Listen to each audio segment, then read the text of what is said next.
J'appelle donc chaque citoyen à exercer son droit de vote dans le respect mutuel et la tolérance. La diversité de nos opinions politiques ne doit pas diviser notre nation. Bien au contraire, elle doit contribuer à consolider notre tissu social.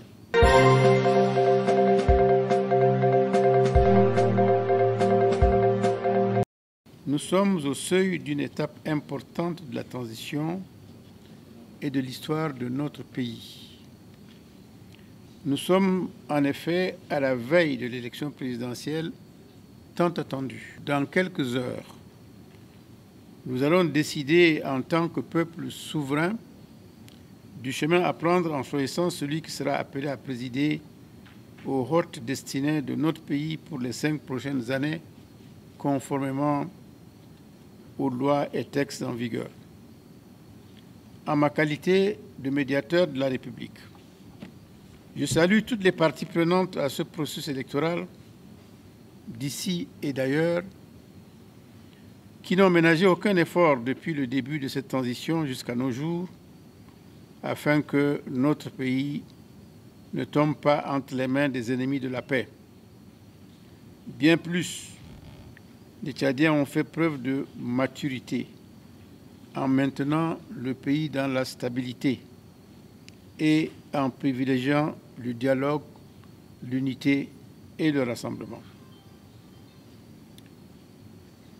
M'adressant aux candidats, je leur dirai qu'ils sont le noyau principal de cet exercice démocratique. Ils ont eu 21 jours de campagne électorale pour la conquête de l'électorat de l'intérieur et de la diaspora.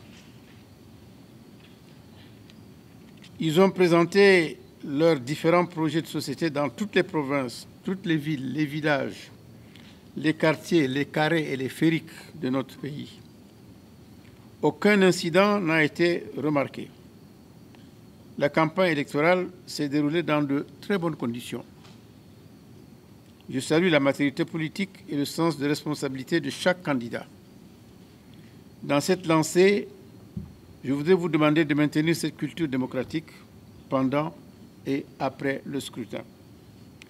Nous devons prouver à la face du monde que notre pays, le Tchad, est un havre de paix.